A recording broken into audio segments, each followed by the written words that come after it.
The Duke left a 0 tip, but the waiter, a widowed father, found a hidden note beneath the plate. Thomas Ashford's hands trembled as he lifted the empty china plate, his daughter's fever-bright face flashing behind his eyes. 3 days now, the physician's bill unpaid, the apothecary refusing credit, and this table, this final table of the evening, had left nothing, not a single coin.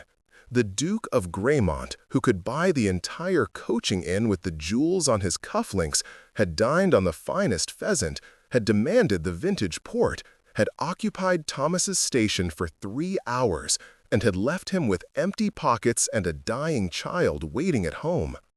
Thomas felt his throat close, felt the weight of his wedding ring, Catherine's ring, sold 2 months ago to pay the rent, felt the absence of it like a phantom limb. He was lifting the plate to clear it, blinking back the burning in his eyes, when he saw the folded paper tucked beneath, and the world tilted.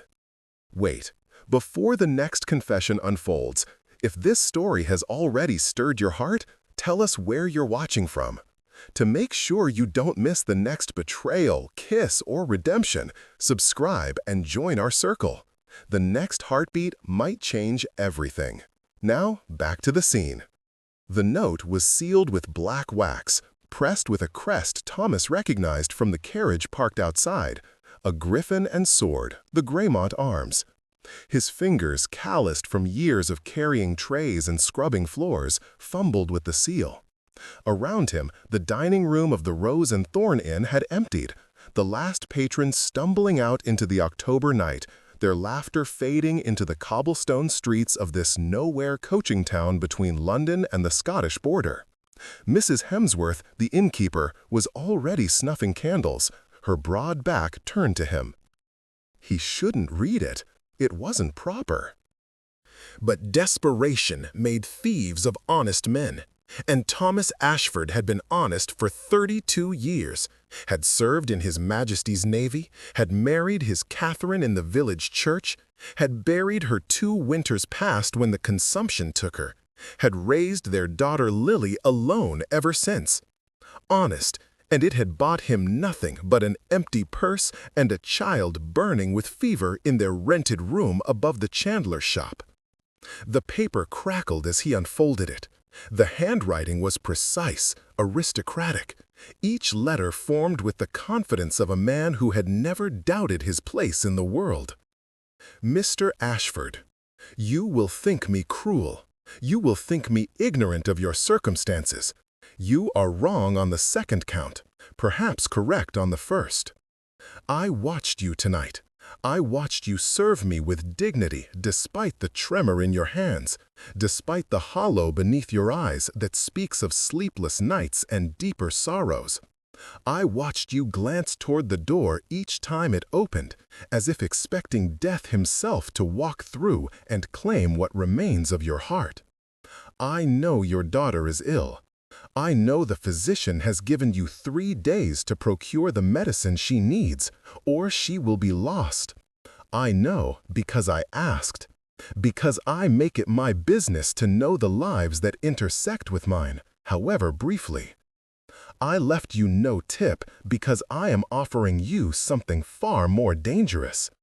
Come to Graymont House tomorrow at dawn. The address is enclosed. Come alone. Tell no one. What I offer you cannot be purchased with coins left on a table.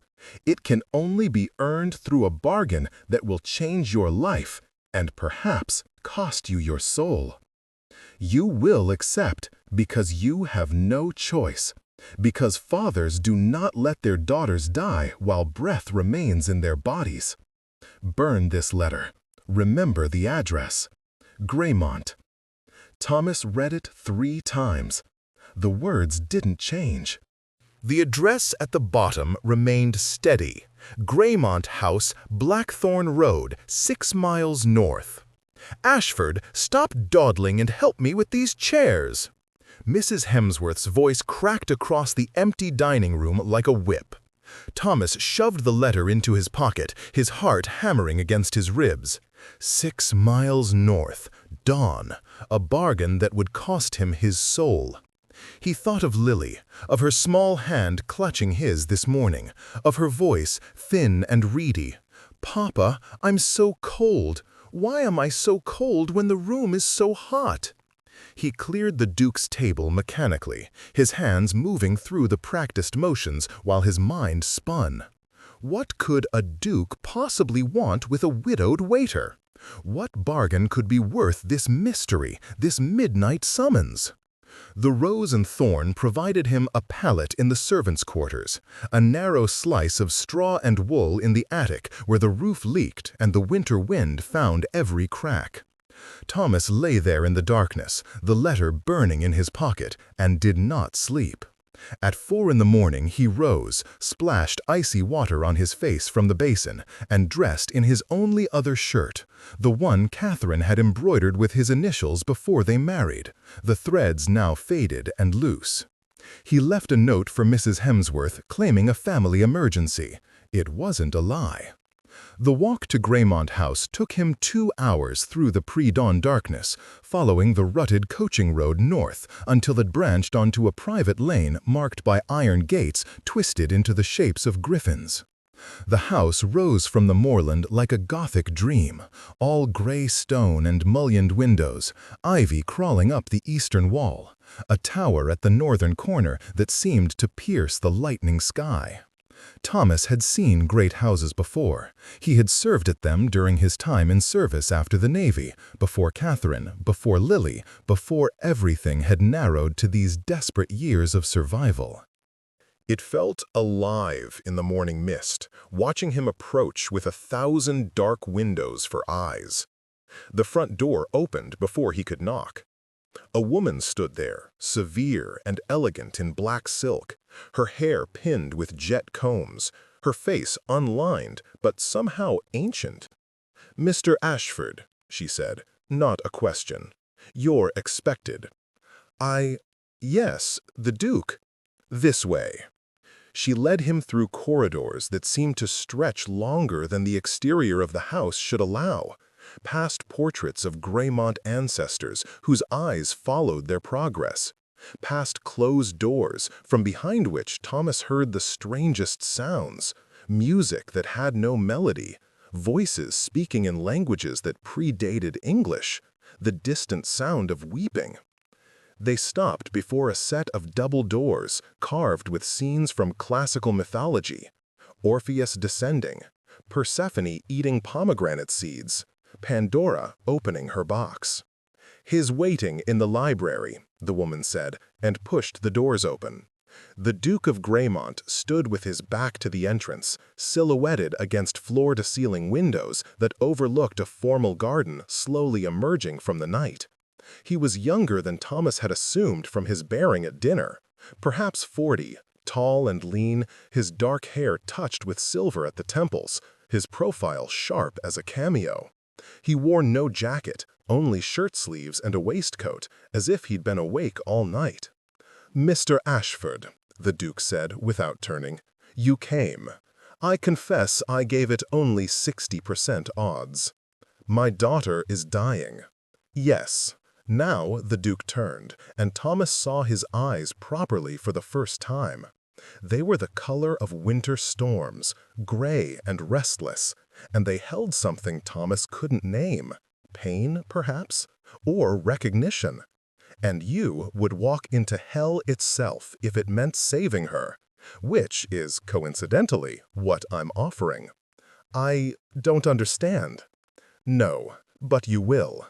The Duke moved to a table where a decanter of amber liquid sat beside 2 glasses. He poured without asking, handed one to Thomas. "Drink. What I'm about to tell you requires fortification." Thomas didn't drink. "Just tell me what you want. What bargain? I'll do anything." "Anything. Yes, that's what makes you useful." The Duke downed his own glass in one swallow, then set it down with a click that echoed through the library. "How much do you know about the Greymont family, Mr. Ashford?" "Only what everyone knows. Old title, older money. You're one of the most powerful men in England." and one of the most cursed. The word hung in the air between them, absurd and terrible. Cursed, Thomas repeated flatly. You don't believe in such things. I wouldn't either, in your position. But whether you believe or not, it remains true. The Duke moved closer, and in the growing dawn light, Thomas saw the shadows beneath his eyes, the lines around his mouth that spoke of years of sleepless nights. Every Greymont Duke for the past 300 years has died before his 40th birthday. Every one. Most go mad first. I turned 40 last month. Thomas's hand tightened on the untouched glass.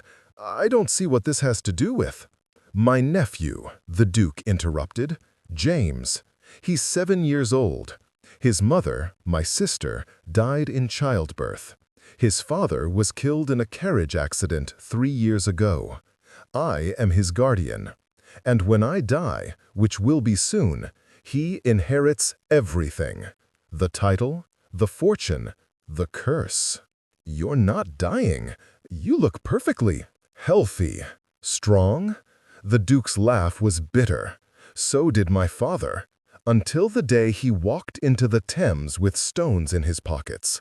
So did my grandfather, until he drank a bottle of laudanum and lay down in the family crypt. The madness comes first, Mr. Ashford.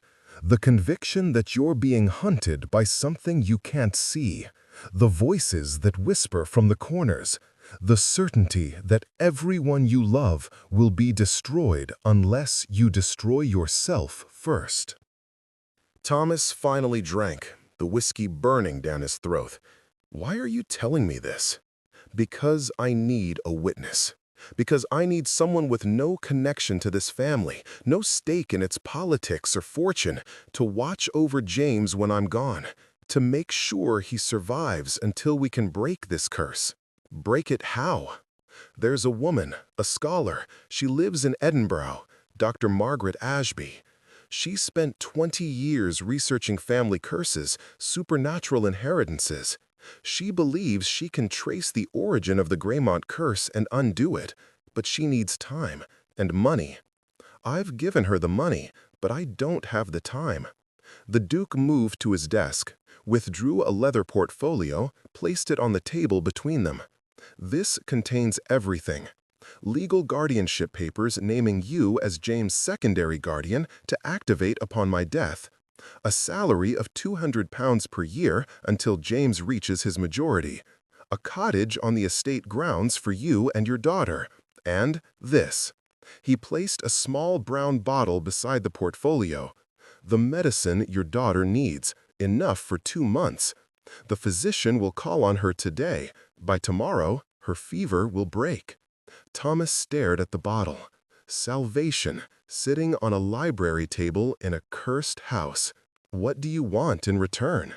I want you to live here, to bring your daughter when she's well enough to travel, to become part of this household, to watch James, to protect him, to make sure that when the madness takes me, and it will, Mr. Ashford, it's already begun, that my nephew doesn't witness it, that he's kept away, kept safe, kept innocent for as long as possible. Why me? Why a stranger? Because you have no ulterior motive. You're not after the fortune. You're not connected to the families who've been circling like vultures, waiting to snap up the estate when I'm declared incompetent. You're simply a father who would do anything for his child. That makes you the only person I can trust. Thomas's mind reeled. It was insane, all of it. Curses and guardianship and a dying Duke who claimed to hear voices. But the medicine was real. The portfolio was real, and Lily was dying. How long? He asked quietly. Until I die? Weeks, perhaps. A month if I'm lucky. I've already started hearing them. The whispers. They tell me the house is watching, that the portraits move when I'm not looking, that James is in danger from me. The Duke's voice cracked. I would never hurt him. I love that boy. But my father loved me, and the night before he died, he tried to drown me in the bath. Thought I was a demon wearing his son's face. Thomas closed his eyes. Thought of Catherine dying in their bed, whispering, "Take care of our girl," with her last breath. Thought of Lily burning with fever. Thought of the choice that wasn't really a choice at all. "The guardianship papers," he said. "They're legal, binding, drawn up by the best solicitors in London, witnessed and sealed. The moment I die, you become responsible for James's welfare until he turns 21. You'll have full access to the estate funds necessary for his care and education. You'll answer only to the family trust, which is administered by men who want nothing more to see the Greymont line continue. And if I refuse, then I'll find someone else. But it won't be someone who understands what it means to fight for a child's life. It won't be someone who's already proven they'll sacrifice everything for their daughter's sake. And James will be left to the mercy of relatives who see him only as a stepping stone to fortune." The Duke extended his hand. "What do you say, Mr. Ashford? Will you make a bargain with a dying man?" Thomas looked at that outstretched hand, looked at the medicine bottle, looked at the portfolio that promised security, safety, a future for Lily. He thought about souls and bargains and the price of survival. He took the Duke's hand. "I'll do it." The Duke's grip was strong, desperate. "Thank you," he whispered. "Thank you." And Thomas Ashford, who had been a sailor and a husband and a widower and a waiter, became something new, the guardian of a cursed heir and the last witness to a duke's descent into madness. The medicine worked.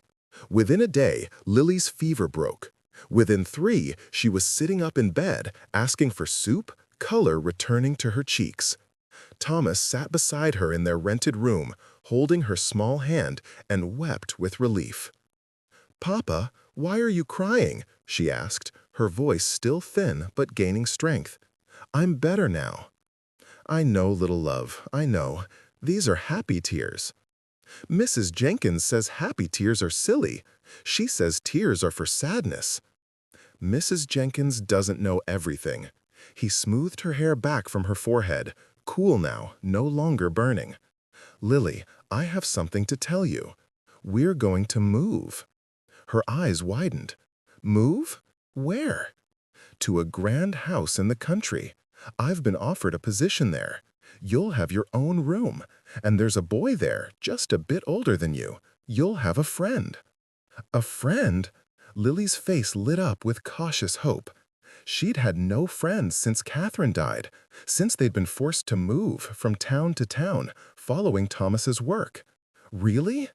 "Really. His name is James, and we're going to take care of him." "Why does he need taking care of?" Thomas hesitated. How did you explain a curse to a 7-year-old? How did you explain that they were moving into a house haunted by madness and death? "His uncle is sick," he said finally, "very sick, and he needs people around him who are kind. Can you be kind, Lily?" "I'm always kind, Papa. Mama said so." "Yes, yes, she did." He kissed her forehead. "We'll move in a week when you're stronger. Until then, rest. Get well." That night, after Lily had fallen asleep, Thomas sat at their small table and read through the guardianship papers by candlelight. They were exactly as the Duke had described, legally binding, granting Thomas full authority over James's care and education upon the Duke's death. There was a trust fund, a salary, a cottage on the grounds suitable for a gentleman and his dependents. A gentleman! Thomas almost laughed. He hadn't been a gentleman since he'd left the Navy. But Catherine had always said he carried himself like one, that his father's minor gentry blood hadn't been entirely diluted by years of hard labor. The Duke had known, had somehow known everything about him, his service record, his marriage, his daughter's illness, had chosen him deliberately. Why? Thomas fell asleep at the table, the papers spread before him, and dreamed of a house with watching windows and corridors that never ended. They moved to Greymont House on a gray November morning. The Duke had sent a carriage, elegant and black, with the griffin crest on the doors. Lily pressed her nose to the window the entire journey, exclaiming over the countryside, the sheep in the fields, the distant purple line of the moors. "Papa, it's so big!" she breathed as Greymont House came into view. "It's like a castle." "Almost," Thomas agreed, his stomach tight with an emotion he couldn't name. Dread? Anticipation? Both? The severe woman who'd greeted him before, Mrs. Blackwood, the housekeeper, met them at the entrance. Her expression softened fractionally when she saw Lily. "The cottage is ready," she said. "This way." The cottage was on the eastern edge of the estate grounds, a stone building with 2 bedrooms, a sitting room, and a kitchen. Compared to their rented room above the chandler's shop, it was a palace. Lily ran from room to room, squealing with delight. "Papa, look, a window seat, and there's a garden. Can I plant flowers?" "In the spring," Thomas promised, his throat tight. This was real. They were really here. "The Duke wishes to see you at 4 o'clock," Mrs. Blackwood said, "in his study." "I'll send someone to fetch you. And James? Master James is with his tutor. You'll meet him at dinner." After Mrs. Blackwood left, Thomas helped Lily unpack their meager possessions. Everything they owned fit in 2 trunks. Catherine's wedding dress, carefully preserved. Lily's few toys. His Navy uniform, which he'd kept all these years. Books, mostly Catherine's. She'd loved to read, had taught herself from the Vickers lending library. "Tell me about Mama," Lily said suddenly, sitting on her new bed with her favorite doll. Thomas sat beside her. They did this sometimes, on hard days or new days, or days when Catherine's absence felt like a physical wound. "Your mother," he said softly, "was the bravest person I ever knew. When I met her, I was nothing, just a sailor back from the sea with no prospects and no money. But she looked at me and saw something worth loving. And you married her in the village church? With wildflowers in her hair, because we couldn't afford roses. And she didn't care. She said wildflowers were more honest. And then she had me? The happiest day of my life. Well, second happiest. First was marrying her. And then she got sick. Yes, and she fought so hard, Lily. She fought so hard to stay with us. But sometimes, even fighting isn't enough." Lily was quiet for a moment. Then, "Is the Duke going to die like Mama did?" Thomas's breath caught. She was so young, but she'd seen too much. Death had already touched her life too deeply. "Yes," he said, because he'd promised himself after Catherine that he would never lie to his daughter. "He is."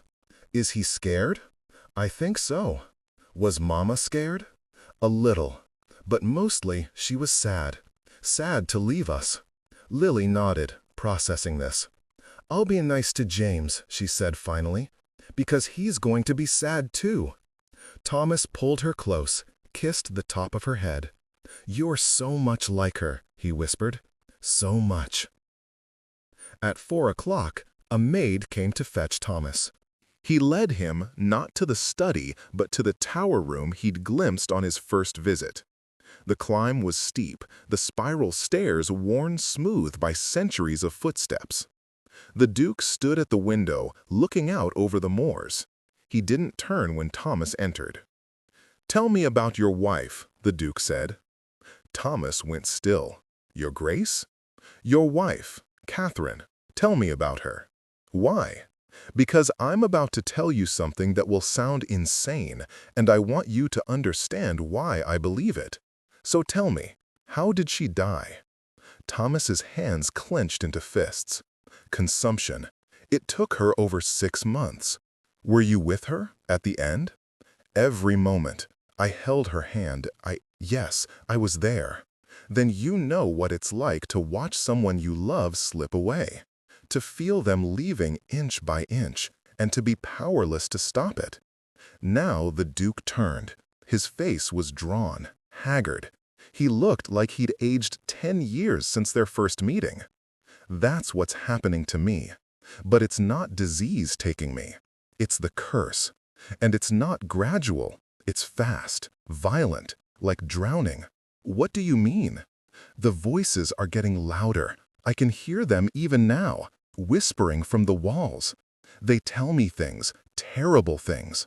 They show me visions of James dying in 100 different ways. They tell me it's my fault, that I'm the danger, that I need to end myself before I hurt him. Thomas felt ice slide down his spine. Your Grace, perhaps you should see a doctor. I've seen a dozen. They want to bleed me, give me laudanum, lock me in bedlam. But this isn't medical, Mr. Ashford. This is supernatural. The Greymont curse is real. How can you be sure? The Duke laughed, a sound like breaking glass. Come here, I'll show you. He led Thomas to a cabinet, unlocked it with a key he wore around his neck. Inside were journals, dozens of them, leather-bound and ancient. 300 years of Greymont Dukes, the Duke said. Every single one kept a record of their final months. Read them. You'll see the same progression every time. First, the whispers, then the visions, then the certainty that they're a danger to their loved ones, then death. Always death before their 40th birthday. Thomas opened the topmost journal. The handwriting was shaky, desperate. March 15th, 1802. The voices woke me again last night. They speak in my father's voice, but the words are wrong. They tell me my son is possessed, that I must kill him to save his soul. I know this is madness. I know it. But what if they're right? What if— The entry ended mid-sentence. Thomas flipped to the next page. It was blank. He checked the dates. The Duke who'd written this entry had died 2 days later, walked into the Thames with stones in his pockets, just as the current Duke had said. My God, Thomas whispered. Now do you understand? This is real. The curse is real, and I'm running out of time. What started it? 300 years ago? That's what Dr. Ashby is researching. The family history is murky. There are stories. A betrayal, a woman scorned, a deal made with something that shouldn't be dealt with. But nothing concrete, nothing that explains why generation after generation pays the price. Thomas set down the journal, his hands shaking. What do you need from me? Beyond watching James? I need you to promise me that when I die, and I will, Mr. Ashford, probably within the month, that you'll take James away from this house. Take him somewhere the curse can't follow. Keep him safe until Dr. Ashby finds a way to break it. Take him away. But the estate? Damn the estate. Let it rot. James is what matters. James is the only thing that matters. The Duke gripped Thomas's shoulders, his fingers digging in. Promise me you'll protect him no matter what. Even if, you have to protect him from me. Thomas met those wild gray eyes and saw the terror there, the absolute conviction that he was a danger to the boy he loved. I promise, he said. I swear it. The Duke released him, sagging with relief. Thank you. Now go. Meet James at dinner. Get to know him. He's a good boy. Smart. Kind. He deserves better than this cursed bloodline. Thomas left the tower room with his mind spinning. Curses, journals, 300 years of madness and death. It sounded like a Gothic novel, absurd and melodramatic. But the terror in the Duke's eyes had been real. The journals had been real. And Thomas had made a promise. Dinner was held in a small dining room, not the formal hall. James was already seated when Thomas arrived with Lily. The boy was small for 7, with dark hair and gray eyes that marked him as a Greymont. He looked up when they entered, his expression solemn and watchful. "James," the Duke said from the head of the table, "this is Mr. Ashford. He's going to be living here with us, and this is his daughter, Lily." "How do you do?" James said carefully, perfectly polite. "Hello," Lily said, suddenly shy. Thomas watched them watch each other. Two children who'd both lost too much, both learned too young that the world was dangerous. "James," the Duke continued, "Mr. Ashford is going to help look after you. He's going to be my friend, and yours, I hope." "Yes, Uncle." James's voice was steady, but Thomas saw the way his hands gripped his fork. The boy knew something was wrong. Children always knew.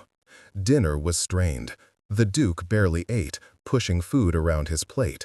James kept glancing at his uncle with worried eyes. Lily kicked her feet under the table, excited by the novelty of dining in a grand house. Afterward, the Duke excused himself. Mrs. Blackwood took the children to the nursery. Thomas stood alone in the corridor, listening to the house settle around him. Somewhere distant, he heard music, the same melodyless music from his first visit. He followed the sound. It led him to a ballroom on the second floor, vast and empty. Dust sheets covered the furniture. But in the center of the room, a harpsichord sat uncovered, and someone was playing it. A woman, young, perhaps 25, with dark hair unpinned and falling down her back. Her dress was old-fashioned, something from a century past. She played with her eyes closed, swaying slightly, and the music she made was beautiful and wrong. Notes that should harmonize but didn't. A melody that started over and over without reaching resolution. "Hello?" Thomas called. The woman's eyes snapped open. They were black, completely black, no white visible. She smiled, and her teeth were too many, too sharp. "The new guardian," she said, in a voice like wind through a crypt. "Welcome to Greymont House. I've been waiting for you." Then she vanished. The harpsichord stood silent, dust settling on its keys as if it hadn't been played in years. Thomas ran. He found the Duke in the tower room, staring out at the night-dark moors. "I saw something," Thomas gasped. "In the ballroom. A woman. She had black eyes, and she said that she'd been waiting for you." "Yes." The Duke didn't turn. "That's the curse. That's what it looks like. We all see her eventually. The Lady of Greymont. Some say she's the woman who cursed us. Some say she's the curse itself. Either way, she's real, and she's getting stronger." "Your Grace, we need to get James out of here, tonight, right now." "Where would we go? The curse isn't tied to the house. It's tied to the blood. James carries it whether he's here or in London or on the moon." "Then what do we do?" The Duke finally turned. His face was gaunt, eyes sunken. "We wait. We pray that Dr. Ashby finds an answer before I die. And we keep James innocent for as long as we can. Let him have a few more weeks of childhood before he learns what he's inherited. He already knows something's wrong. Of course he does. But he doesn't know about the curse. Not yet. That's what I need from you, Mr. Ashford. When I'm gone, you tell him. You explain. You make him understand that this isn't his fault, that he's not cursed because he's bad or wrong, but because his ancestors made a terrible mistake. What mistake? The Duke was silent for a long moment. "I don't know. That's the worst part. We've paid for 300 years, and we don't even know what we did to deserve it." Thomas left the Duke in the tower and returned to the cottage. Lily was already asleep, exhausted by the day's excitement. He sat beside her bed and watched her breathe, so grateful she was alive, so terrified by what he'd brought her into. But there was no going back. He'd made a promise. He'd taken the Duke's money, the medicine, the cottage, the guardianship papers. He was bound to this house and this curse as surely as if he'd signed his name in blood. The next morning, he woke to screaming. Thomas ran toward the sound, his heart in his throat. It was coming from the main house, from the tower. He burst through the doors, took the spiral stairs 3 at a time, and found the Duke crouched in the corner of his room, hands pressed over his ears, shaking violently. "Make them stop!" the Duke sobbed. "Make them stop talking! They won't stop! They won't!" "Your Grace?" Thomas knelt beside him. "What are they saying?" "That James has to die, that it's the only way to break the curse, that if I kill him, if I end the bloodline, we'll finally be free. But I can't. He's just a boy. The Duke grabbed Thomas's shirt, his pupils blown wide. "You have to keep him away from me. Lock me in. Don't let me near him. Promise." "I promise. Now. Do it now." Thomas called for Mrs. Blackwood. Together, they got the Duke onto his bed. He fought them, screaming about voices and visions and the lady with black eyes. Mrs. Blackwood produced a key, locked the tower room from the outside. "It's getting worse," she said quietly. "Faster than his father, faster than his grandfather. How long does he have? Days, maybe a week." And James? "Knows nothing. The Duke forbade us to speak of it." Thomas looked at the locked door, heard the Duke weeping on the other side. "We need Dr. Ashby. We need her here now." "I've sent for her. She'll arrive tomorrow." "Will it be in time?" Mrs. Blackwood's expression was grim. "I don't know." Thomas spent the day with James and Lily, trying to maintain normalcy. They explored the gardens, played cards in the nursery, read stories by the fire. James was quiet, watchful, asking no questions about his uncle's absence. Lily chattered enough for both of them, and gradually James began to relax, to smile at her jokes, to engage. "She's nice," James told Thomas when Lily ran ahead to chase a butterfly. "I've never had a friend before." "Never?" "Uncle doesn't like me mixing with the village children. He says it's not appropriate for my station." James scuffed his shoe against the ground. "I think he's just afraid something will happen to me." "He loves you very much."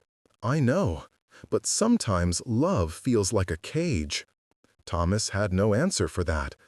The boy was 7 years old and already understood too much of isolation and fear. That night, after the children were asleep, Thomas returned to the tower. He could hear the Duke inside, talking to himself, or to the voices more likely. "I won't," the Duke was saying. "I won't hurt him. You can't make me. I'll die first. A crash. The sound of glass breaking. "Your Grace?" Thomas called through the door. "Are you all right?" Silence. Then, "Don't come in. Don't let me out. No matter what I say. No matter what I promise. Keep the door locked until I'm dead. Dr. Ashby will be here tomorrow. She might. She's too late. I can feel it. The curse is in my blood, in my bones. It wants me to hurt James, and it's getting harder to resist." A pause. "Mr. Ashford, if I somehow get out of this room, if I come for James, you stop me. You understand? Whatever it takes. You protect that boy. I will. I swear it. Good." The Duke's voice cracked. "You're a better man than I deserve." Thomas stayed outside the tower room all night, dozing in a chair he'd dragged up the stairs. He woke at dawn to the sound of footsteps. Mrs. Blackwood, grim-faced. "She's here. Dr. Ashby." Dr. Margaret Ashby was not what Thomas expected. She was young, no more than 30, with intelligent eyes and ink-stained fingers. She arrived in a traveling cloak covered in road dust, carrying a leather satchel bulging with books and papers. "I came as quickly as I could," she said, her Scottish accent crisp. "Where is he?" "Locked in the tower. It's bad. They always are by the end." She set down her satchel, began pulling out books. "I need to see the family records, everything. Birth certificates, marriage records, wills, correspondence, especially anything from the 1720s. "Why the 1720s? "That's when the curse began. I've traced it that far. The 5th Duke of Graymont. He died on his 39th birthday, raving mad. Every duke since has followed the same pattern. What started it? That's what I'm here to find out." She looked at him sharply. "You're the guardian?" "Thomas Ashford. Yes." "Good. You'll need to be strong. What comes next won't be easy." Dr. Ashby spent the morning in the Graymont Archives, a vast library in the basement that Thomas hadn't known existed. She worked with ferocious focus, pulling books, scanning pages, making notes. Thomas brought her tea, which she ignored, brought her lunch, which she barely touched. At mid-afternoon, she straightened, her eyes bright. "I've found it." "Found what?" "The origin, the curse." She held up a faded letter, the paper brittle with age. "This is from the 5th Duke's wife. She wrote it to her sister 3 months before the Duke died. Listen." She read aloud, her voice steady. "Dearest Margaret, I am frightened. Edward has not been himself since we returned from Cornwall." He speaks of a woman he met there at a crossroads under the full moon. He says she was beautiful, unearthly. He says she promised him power, influence, everything he desired. All she wanted in exchange was a small thing, the firstborn son of every Graymont Duke, to serve her until his 40th year. He laughed at her, told her he'd make no such bargain. But she smiled and said the bargain was already made, that by speaking with her, by accepting her attention, he had agreed.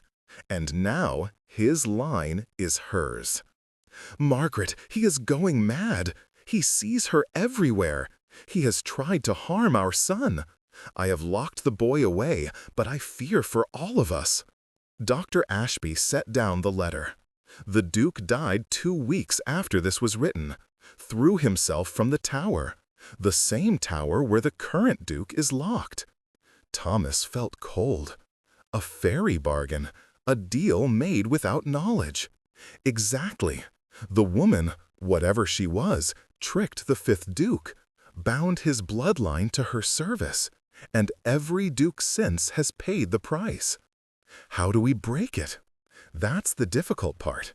Fairy bargains are notoriously hard to undo. You have to find the exact loophole in the original terms. And you've found it? Dr. Ashby hesitated. Possibly. The letter says the bargain was for the firstborn son of every Graymont Duke.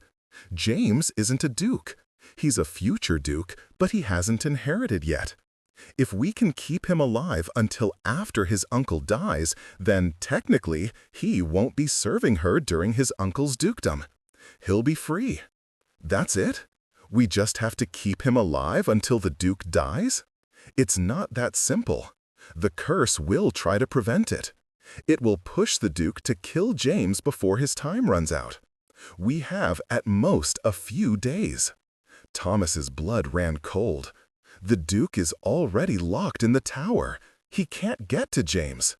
Curses are clever, Mr. Ashford. They find ways. Dr. Ashby stood, gathering her papers. I need to prepare a protective circle around the boy's room. And we need to move him somewhere the Duke can't reach, even if he escapes. The cottage. My cottage. It's across the grounds. Perfect. Move the children there tonight. I'll ward the doors and windows. And we wait. That evening, Thomas brought James and Lily back to the cottage. He explained it as a treat, a special adventure. James was skeptical, but went along with it. Lily was delighted. Dr. Ashby arrived after dark with her satchel. She worked methodically, marking the door frames with symbols Thomas didn't recognize, burning herbs that made his eyes water, murmuring in languages that predated English. "This will hold," she said when she finished. "Nothing cursed can cross these thresholds. The children are safe here. And the Duke? I've given Mrs. Blackwood sedatives, enough to keep him unconscious for a few days. By then, either he'll die naturally, or the curse will break. Or he'll wake up and come for James. Yes, or that." Thomas didn't sleep that night. He sat in a chair by the cottage door, the Duke's pistol in his lap. The Duke had given it to him days ago, pressed it into his hands with shaking fingers. "If I come for the boy, you stop me, whatever it takes." The night was silent, except for the wind in the eaves and the distant call of an owl. Thomas dozed, woke, dozed again. He woke to the sound of footsteps on the gravel path. The Duke stood in the moonlight, dressed only in his nightshirt, barefoot, his eyes wild. Blood ran from his nose and ears. He saw Thomas and smiled, and it was the lady's smile. Too many teeth. Wrong. "Give me the boy," the Duke said, in a voice that wasn't entirely his own. "Give him to me, and end this. It's the only way." "No." Thomas stood, raised the pistol. "Your Grace, go back to the house. You don't want to do this." "I have to. Don't you see? The curse will never end unless the bloodline ends. James has to die, and you have to let me. I made you a promise. I'm keeping it." The Duke took a step forward. Thomas cocked the pistol. "Don't," he said softly. "Please, don't make me. You won't shoot me. You're a good man, Thomas Ashford. Good men don't kill dukes. Good men protect children." The Duke lunged. Thomas fired. The shot echoed across the grounds, sending birds screaming from the trees. The Duke staggered, clutched his shoulder, and fell to his knees. "Thank you," he gasped, and his voice was his own again, clear and sane. "Thank you." Then he collapsed.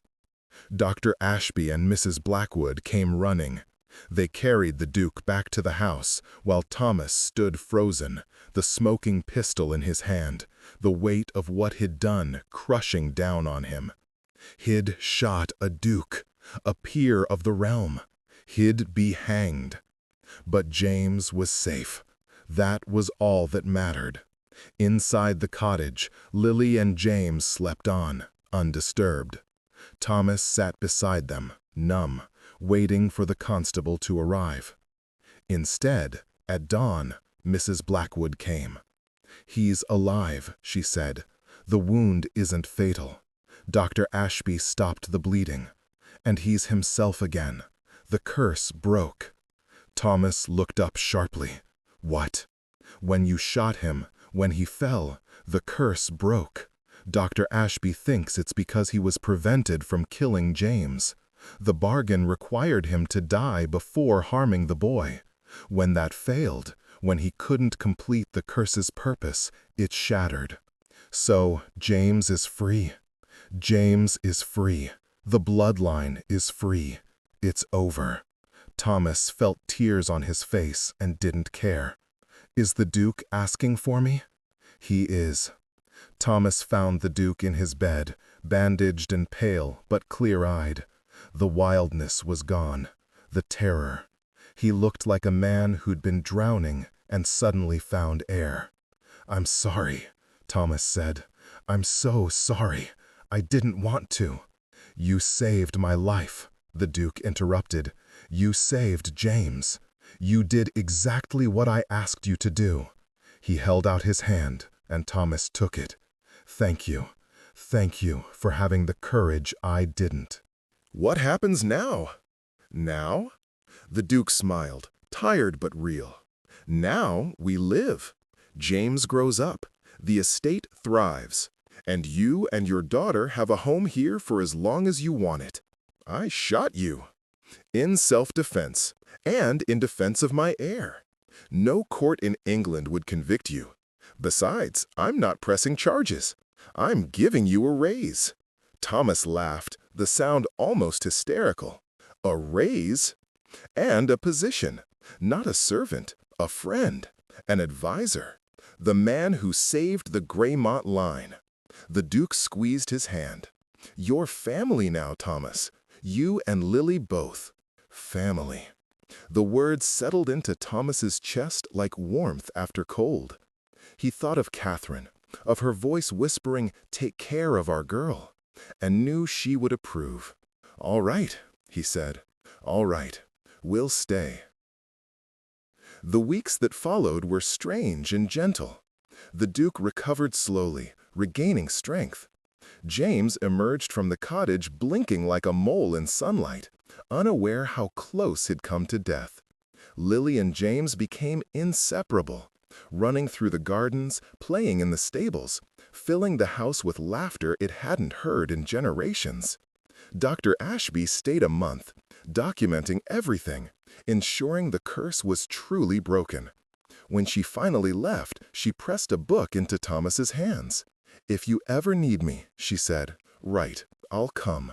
"Why did you do this?" Thomas asked. "Spend 20 years researching curses. What made you care?" Her expression softened.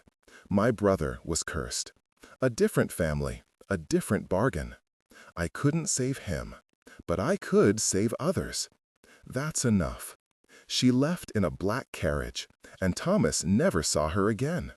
But he kept the book, and years later, when a woman came to the estate asking for help with her own cursed bloodline, he sent her to Edinburgh with Dr. Ashby's address. Life at Greymont House settled into a new rhythm. Thomas oversaw the estate's charitable works, managed the tenant farms, served as the Duke's confidant and friend. Lily grew tall and clever, educated alongside James by the best tutors London could provide. The Duke, freed from the shadow of madness, became the statesman he'd always been meant to be, using his influence to better the lives of the poor and powerless. On Lily's 16th birthday, as she danced at her party in the restored ballroom, Thomas stood beside the Duke and watched. "She looks like Catherine," the Duke said quietly. "Yes, she does. Would she be proud of what you've done here?" Thomas thought of his wife, of the girl she'd been when he'd married her with wildflowers in her hair. "I think so.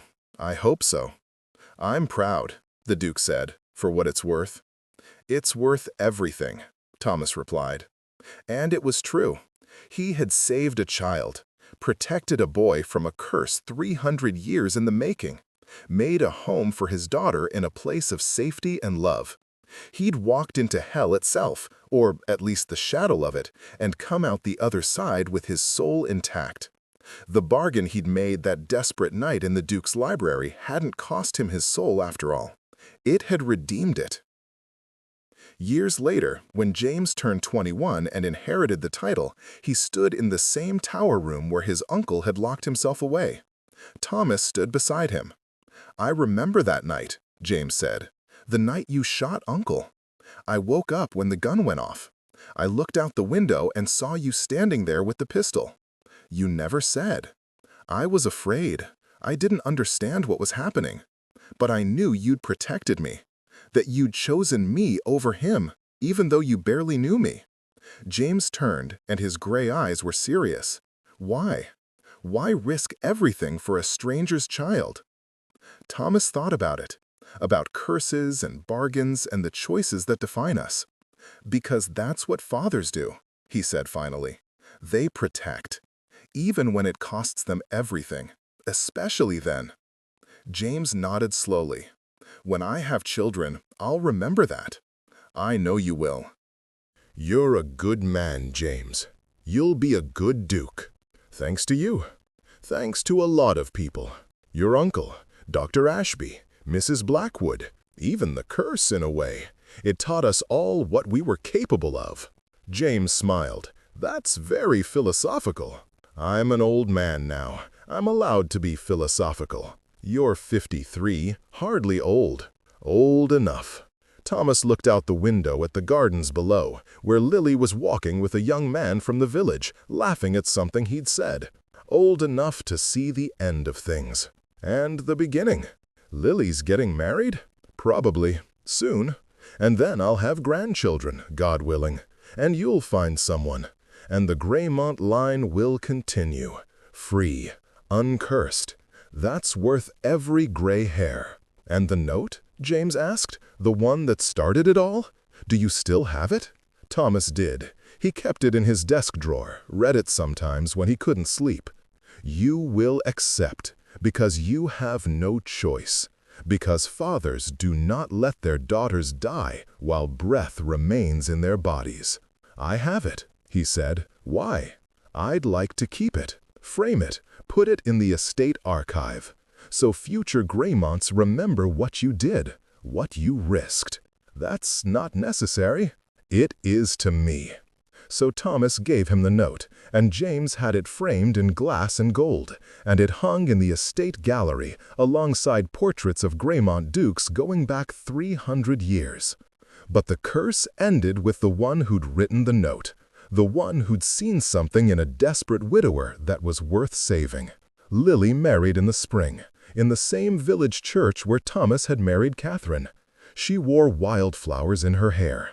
Thomas walked her down the aisle and gave her away, and if he wept, no one minded. That night, back at the cottage, he sat alone and talked to Catherine, told her everything that had happened, everything their daughter had become, told her about the Duke and James and the curse that had been broken. "I kept my promise," he whispered.